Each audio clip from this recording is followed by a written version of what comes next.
thank the candidates for taking the time to come down here today. For those of you who may not know me, my name is Matt Trelinsky, owner of the Lighthouse Inn Bed and Breakfast located in downtown Rehoboth Beach, and the current chairman of the board of the Rehoboth Beach-Dewey Beach Chamber of Commerce. The Chamber's mission is to promote business, tourism, and civic responsibility. With that in mind, we are pleased to provide this opportunity for our United States senatorial candidates to be a part of the candidates forum. We're also pleased to have as our moderator, Mr. Ed Lewandowski. Ed is currently the Coastal Communities Development Specialist for Delaware Sea Grant Marine Advisory Service and former Executive Director for the Center of Inland Bays and Delaware Inland Bays Estuary Program. Ed is an executive leader with over 20 years' experience producing dramatic results. He holds a master's degree in organizational leadership and has skills in all aspects of management, from strategic planning and personnel to finances and team building. He has served on many regional, state, and local boards. Ed will explain the rules of engagement and introduce our timekeeper. Please give him a warm welcome. Ed.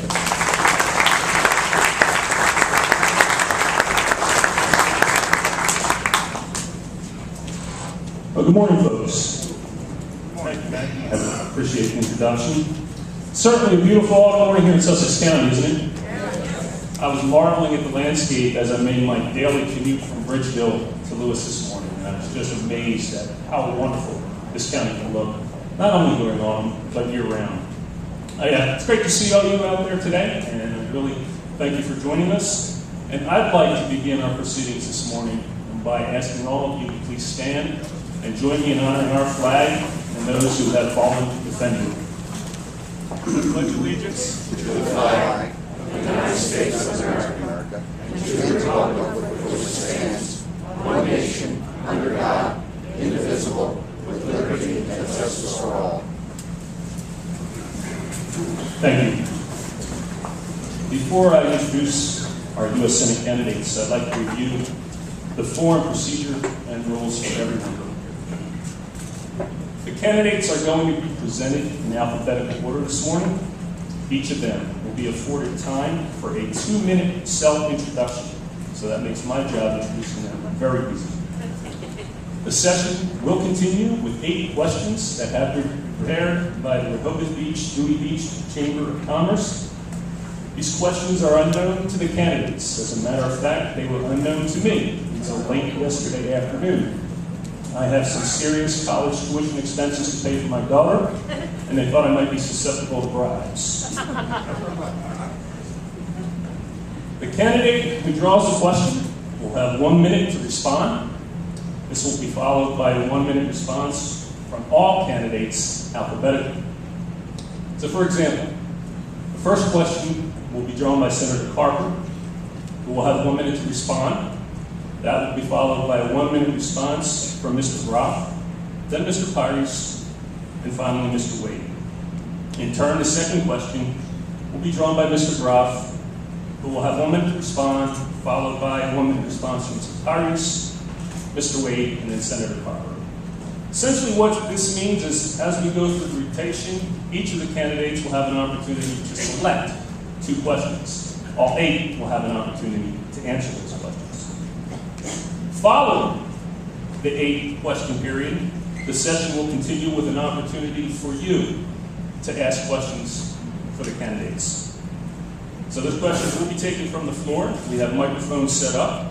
We ask kindly that you limit the length of your question to no more than 1 minute, and we also ask that the questions are non-repetitive. Questions may be directed to one specific candidate, or you may ask all 4 to respond. Candidates will be allowed again a 1-minute response. At this time, I'd like to introduce our timekeeper, Mr. Chip Hearn. Chip has the ping pong paddle, and he will be raising it to indicate when the 1-minute time period has expired. So, no further ado, I'd like to introduce our candidates for U.S. Senate, starting with Senator Tom Carper.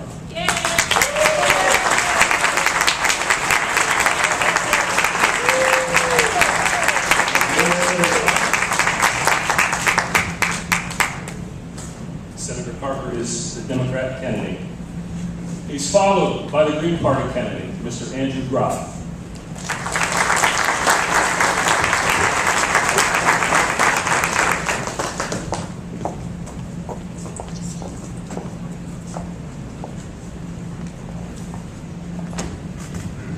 Next, we have the Independent Party candidate, Alex Tyrus.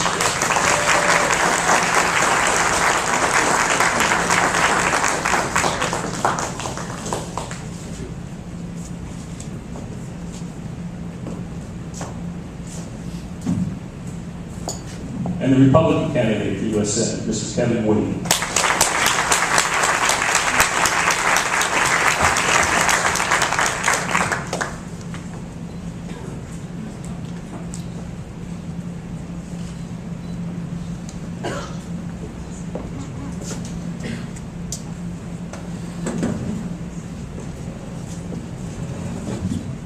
Gentlemen, please have a seat.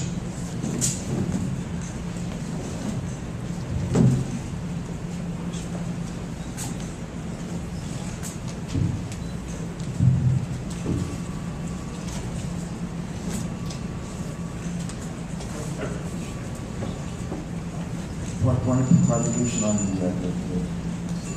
there's 15 seconds when your vote's up to black, and when you red, stop. Yes, sir.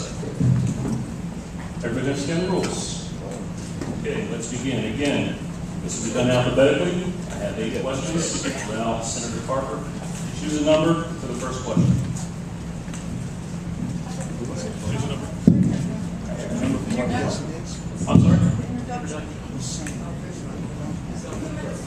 Oh, yeah, good. Thank you very much. That would be helpful, huh? My job was easy. We will start with Senator Parker with a self-introduction. Senator. Thanks to everyone for coming this morning. Thanks for giving us this opportunity. Thanks also for giving me the opportunity to serve our country as a naval flight officer for some 23 years. Serve our state's treasurer, congressman, governor, and senator. There are plenty of bomb throws in Washington these days. We don't need any more.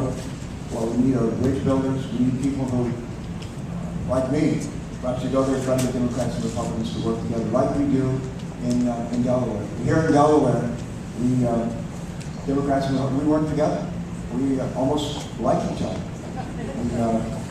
We don't. It's not my way or the highway. We simply try to figure what's the right thing to do and to do what's best for Delaware. The values that I take into Washington every day are the values that I learned from my parents, from our church, and in the Navy. And quite simply put, here they go. Number 1, figure out the right thing to do, just do it. Number 2, treat other people the way we want to be treated. Number 3, focus on excellence in everything we do. If it isn't perfect, make it better. And number 4, you know you're right, just don't give up. The challenges that we face in this country today are daunting. If you re-elect me to serve, I will focus especially on 3 of those. Number 1, creating jobs. Number 2, balancing the budget. Number 3, changing the culture in Washington from a culture of spendthrift to a culture of thrift. With respect to the economic recovery, we need to, as we restrain the growth of spending, we need to focus on 3 areas. Number 1, invest in a world-class workforce. Number 2, invest in modern transportation infrastructure. Number 3, invest in technologies that will create products and services that we can sell around the world. On deficit reduction, the bold sense of deficit commissions laid out a smart, thoughtful roadmap to get us back on the right path financially. We should follow that. And number 3, with respect to this culture of spendthrift that pervades Washington, what we need to do is look at every single program that we have in the federal government and ask this question about this program. How do we get a better result for less money for everyone? Thank you. Thank you, Senator.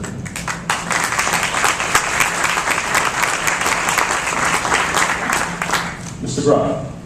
Good morning, everyone. My name is Andrew Groff. I'm running as a Green Party candidate. I'm also endorsed by the Libertarian Party of Delaware.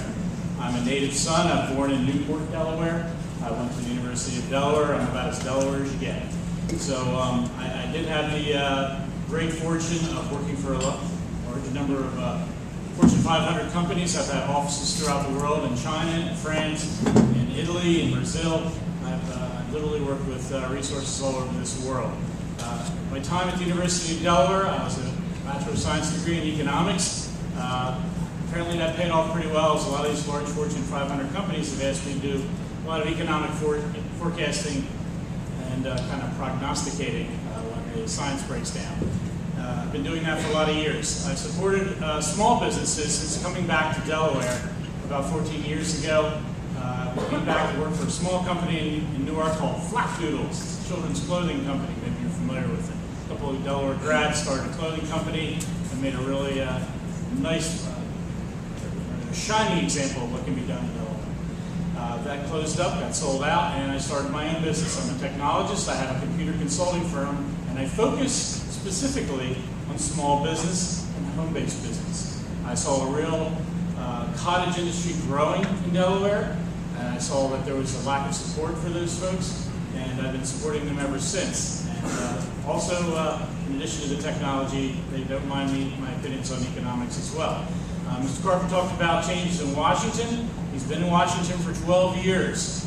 I would only ask the Tom, why now? Why the change of heart now? Why slamming on the brakes and spending now when you had 12 years to do something about it? You saw things running away with the Bush administration and things not really improving very much in the Obama administration. I think that new blood is needed in Washington.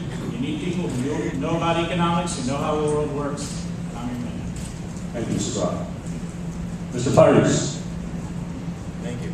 I want to thank the Chamber of Commerce and Ed and Chip for being here, and to all of you coming. I would like your vote. Some of you may know me. I'm not a politician. I've never run for federal office. I have businesses in Dewey Beach, Rehoboth, and Ridgeville. I started Community Bank Delaware. It's now 6 years old. It does very well. We've lent $200 million to the community here. And I'm a class action lawyer.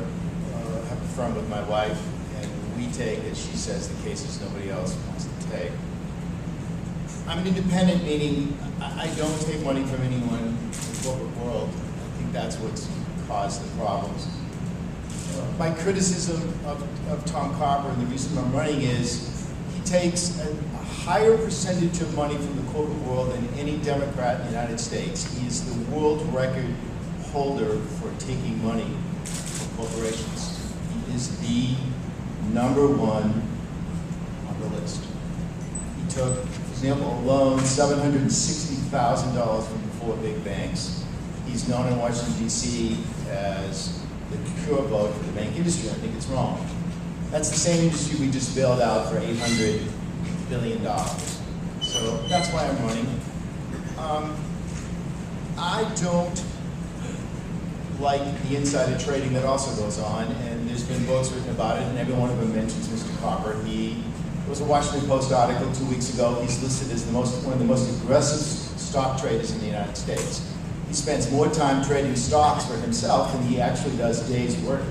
He worked 130 days in the Senate, and he traded 260 days. He's the #1 offender of all the Democrats. So people ask, why am I running? I think that's corruption. Thank you. Thank you, Mr. Tyrese. Mr. Wade. Good morning. I'm very happy to be here. I don't need the microphone. I'm an engineer. I've worked on construction sites around this country and around this world. And in order to make my case and to lead a group, I need to stand and make my message clear to those standing around us when there's jackhammers and grinders and welders happening, so I can easily talk here in this Rehoboth Convention Center. My name's Kevin Wade. It's a short name. It's easy to remember. It's Kevin Wade. I'm not a professional politician. I'm an American. I'm a son. I'm a brother. I'm a husband. I'm a father, and I'm a grandfather. And by the way, I'm a real deal all-American small businessman. I started my business on a kitchen table 30 years ago. And unlike the U.S. Senate, I have had to balance a budget every month for 30 years. I can't walk away from my responsibilities because my responsibilities are real and immediate. I have no interest in my own political celebrity, nor anyone else at this table. I stand here because I have 2 grandchildren, a 5-year-old and a 2-year-old. And what's being done to their futures as Americans is a travesty. We have $16 trillion in debt in Washington, and the spending continues. Washington has no plan. We have too many people in positions of authority who have never done like I have, and that is to sign the front of a paycheck. We don't have people who've acted with responsibility, with immediate consequences, as I have and others in this room have. The best people in Washington, the best people in this country are not in Washington. They live on your street. They sit across from you at the lunch table. They're sitting behind you in this room. If we're going to fix what has to be fixed to save this nation, all of us have to stand together to go to Washington to change it, for it can't change itself. Thank you very much. Thank you, Mr. Wade. May I proceed with the questions now? Senator Carter, select the number, please. From what to what? From 1 to 8. One.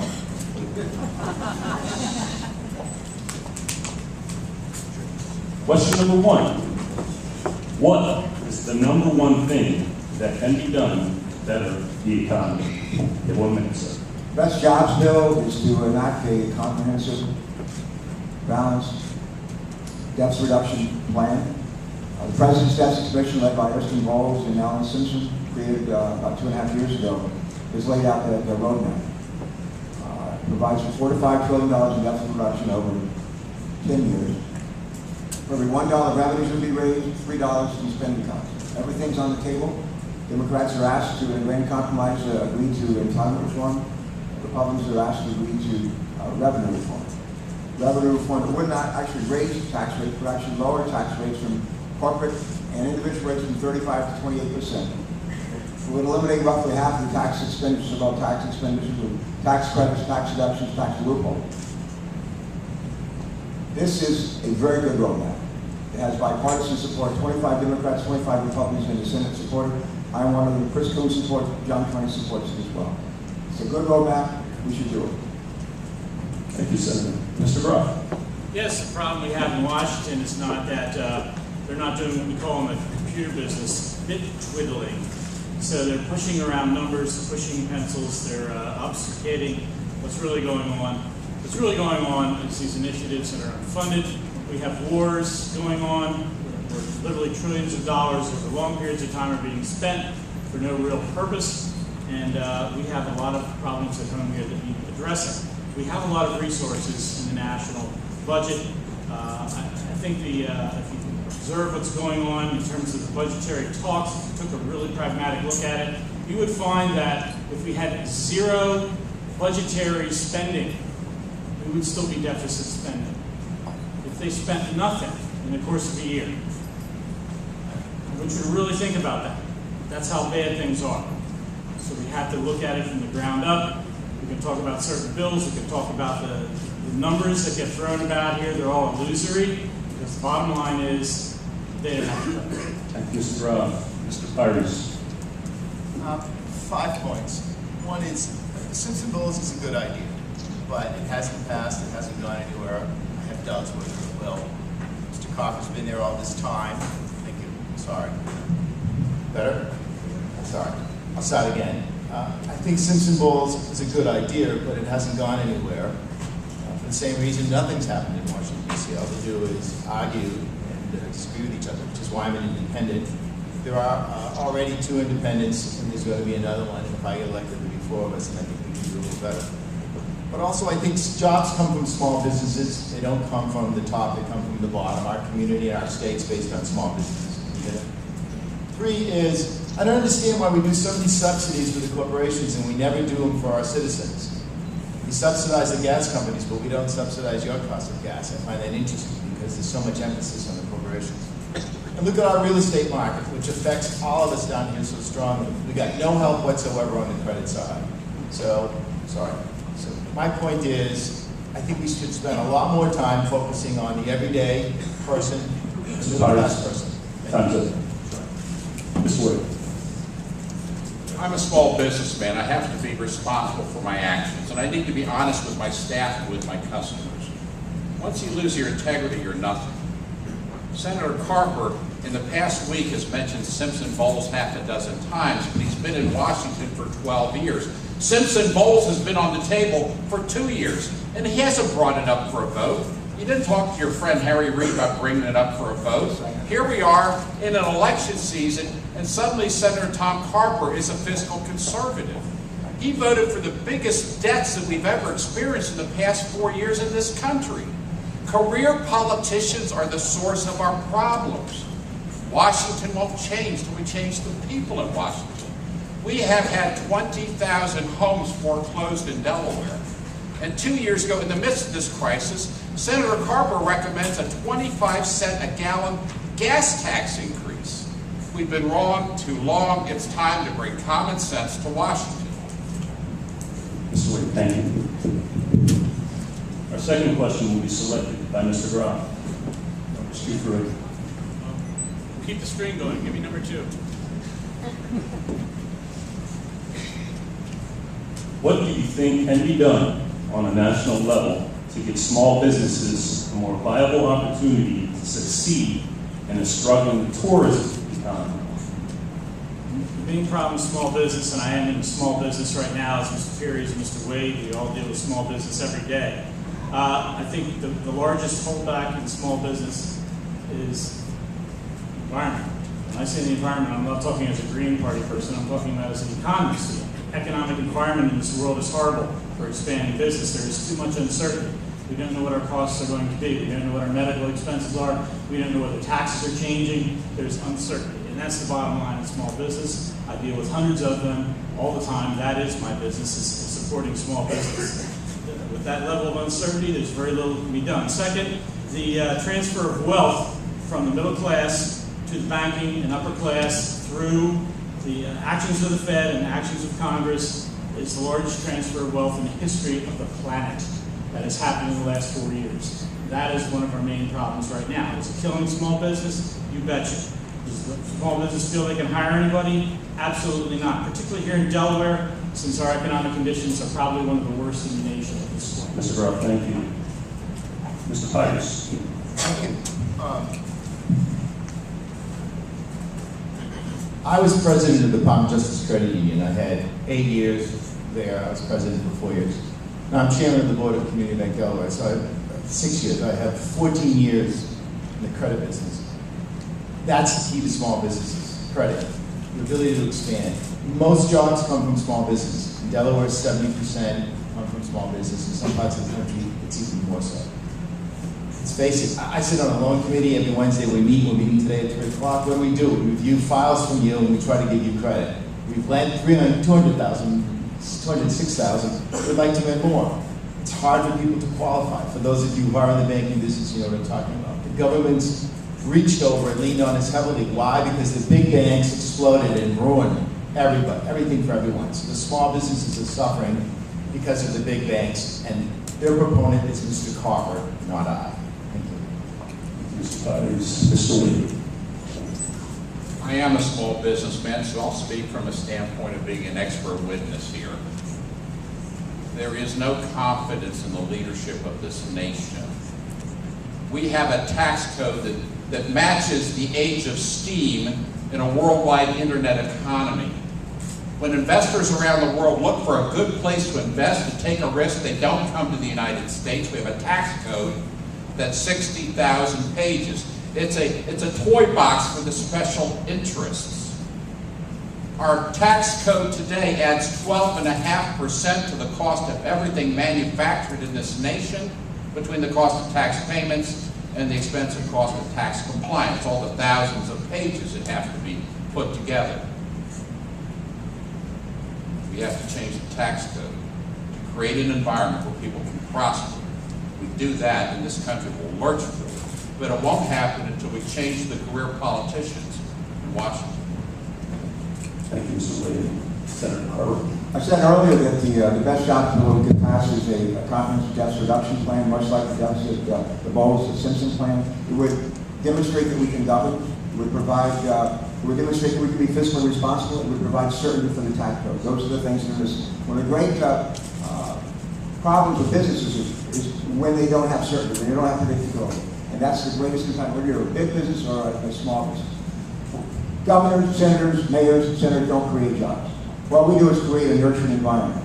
We help create world-class beaches, like we have right here in Rehoboth. We help to make sure that the dumping of sewage sludge, which was started in the early 1980s, is stopped. I helped to stop that. We try to make sure that large power polluting plants like the ones in Indian River stop polluting. We try to make sure that the sewage and runoff from farm fields are going into the inland bays and creating fish kills and algae blooms, that we stop all of that. We try to make sure that we have good transportation systems. We actually have a bridge that goes to the Indian River Inlet. It's not about to collapse. That's what we do. That's what I do, and that creates jobs. Senator. Mr. Pires. Number 3, please. Should I assume that we're going in order of question? Number 3. What issue would you consider to be of the most importance facing our country or state, and what difference would you make if elected? The most important issue in front of our country today? Yes, sir. Most important, the issue of most importance facing our country or state. I think the most important issue is how we spend our money and how we spend our time. You all know from being on my website and following me, I'm interested in families. I'm worried about our autism problem here, our cancer problem here. I've been the board of Beach Hospital for 7 years. I'm on the finance committee. We just finished the Bradley matter. I worked on it for 2 years. I'm interested in those issues, in spending money on families and children, and autism and cancer, and heart disease. I'm much less interested in this gigantic emphasis that we have on corporations. Where did that come from? Why are we spending so much of our time and money on our corporate world? How does it help us? Do you realize the big banks are only 2% of our jobs in Delaware? 98% of us get no benefit from it at all. So the biggest problem in our country is emphasis on corporations versus families, and I choose families. Thank you, Mr. Pires. Mr. Wade. The number one problem facing our country is the federal deficit. It will destroy this nation. I, unlike others maybe sitting at this table, have traveled around the world. I've never worn a name tag or rode in a tour bus. I've been places where those who are well off cannot go out in public without having guards go with them because the society is so badly damaged. I've also been places that know how to create jobs, where the biggest problem with unemployment is a lack of unemployed people. I've been places where you don't even have to drive your car to work, because in order to recruit and retain good workers, they will send a van to your neighborhood to bring you. These are booming economies, but I've never seen it in this country. Our problem long-term is not algae blooms. It's a country that's on the edge of financial collapse because we've been misguided by people who don't know the value of a dollar or the value of hard work. Thank you, Mr. Wade. Senator Carter. Let me just say in response to that, when you try to get people to come here to support our tourist economy, and you have algae blooms in the Indian River Inlet, and you have fish calls, that doesn't help a lot. And we have sewage sludge being dumped off of our shores as it was 20 years ago, 30 years ago. That doesn't help a whole lot either. We have our bridges about to collapse. Try to get people to come here. That doesn't help a whole lot to boost the economy as well. I agree with Kevin though. The critical factor that we face is deficit reduction, and how do we rein in the growth of spending and at the same time make the appropriate investments that will actually grow an economy in the 21st century, and I outlined those in my opening statement. I think the biggest challenge we face in this country, frankly, is leadership. We lack strong leadership, Democrat and Republican. And I think we have really good leadership in Delaware, and I'm proud to have been your governor here, balanced 8 budgets in a row, cut taxes 7 out of 8 years, 70,000 jobs were created when I was the governor. We got the best credit rating in the history of the state. Leadership, we need leaders that are humble, not haughty. We need leaders that are servants, not to be served. We need leaders who lead by their example. And we need leaders who don't build themselves up by tearing other people down. I've seen enough of that, and I think Delaware has too. Thank you.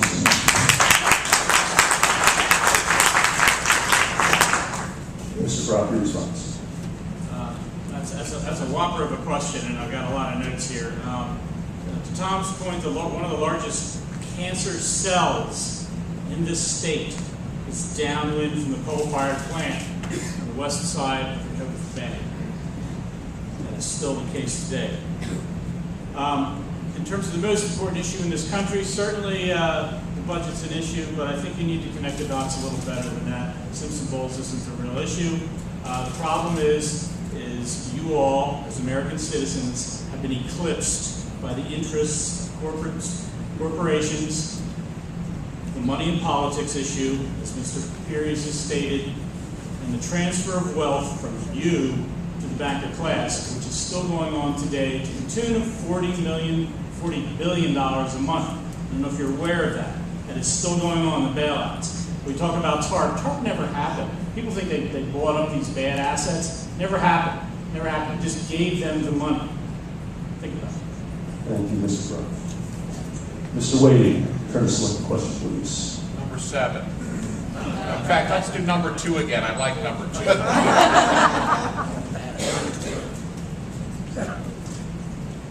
Number 7. What would you propose to do to stimulate job creation?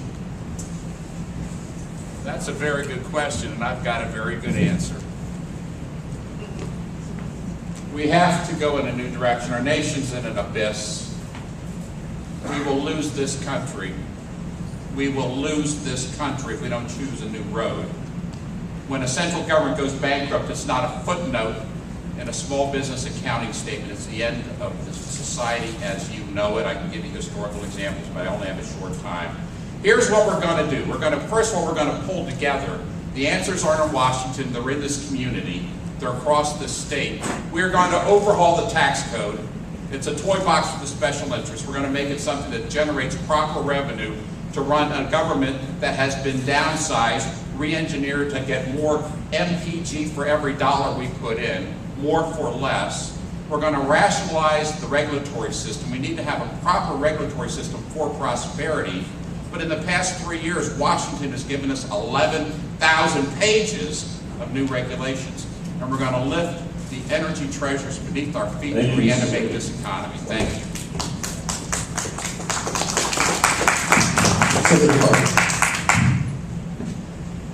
I've already said it, I'll say it a third time. Best jobs bill, implement a comprehensive, thoughtful debt reduction plan to provide, answer these questions. Can we govern? Can we be fiscally responsible? Can we provide certainty for the tax code? That's the single most important thing that we can do. The second thing we can do, I've talked about this, I'll say it again. We need to create a nurturing environment like we've done in Delaware. Like we have done in Delaware for businesses, small businesses and large businesses. Third thing, we compete with countries all over the world. We compete with them for jobs, and we compete with one of them is Japan. In Japan, they spend 8% of GDP for healthcare. 8%. We spend 16%. They get better results. Everything from longer life expectancy to higher rates lower rates of infant mortality. They cover everybody. Tonight, when people go to bed in this country, 40 million people go to bed without health care.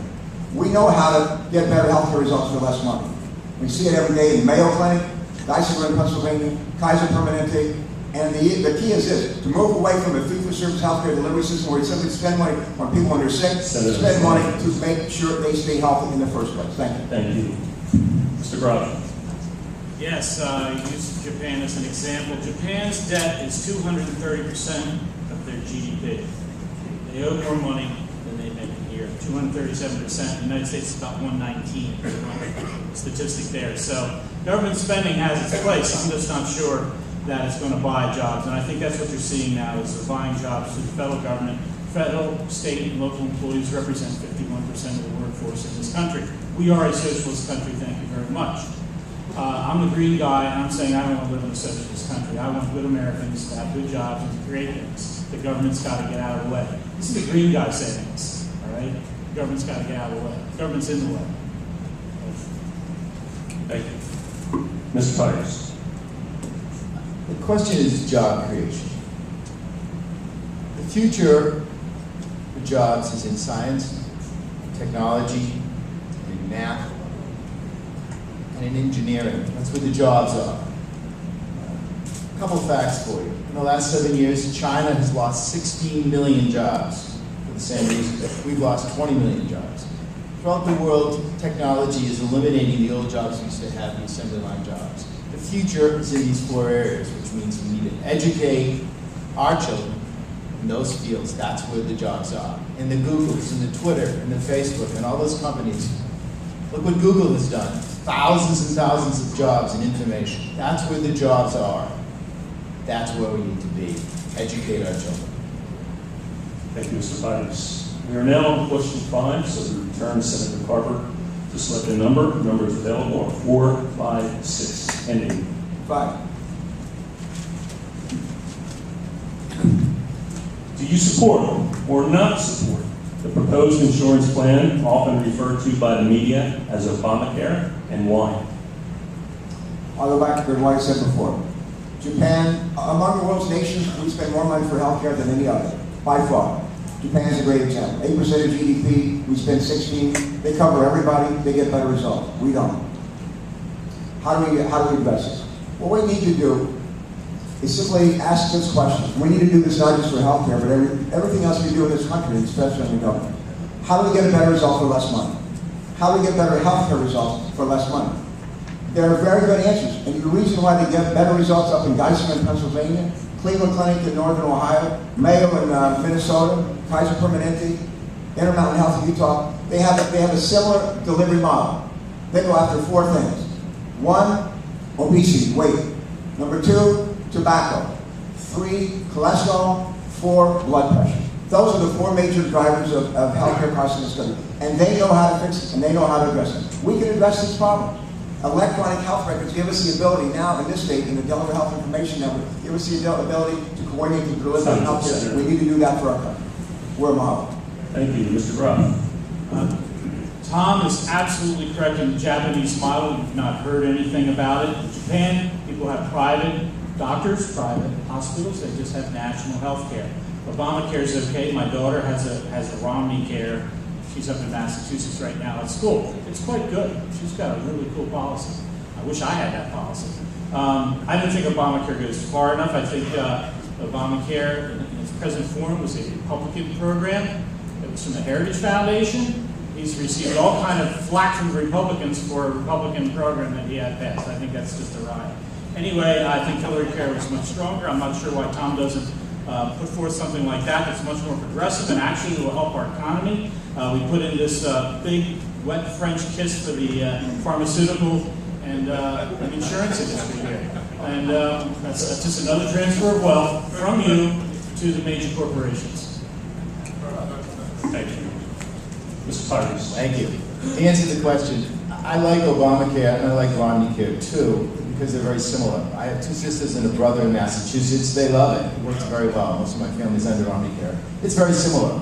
I've compared the 2 because I had a lawsuit involving it, and there's not much difference between the 2. I will say this. What Mr. Coppage has told you is actually not true. He was the #1 opponent of the public option, which would have helped everybody in the country. Why? Because his corporate interests fought it. So what he says and what he does is 2 different things.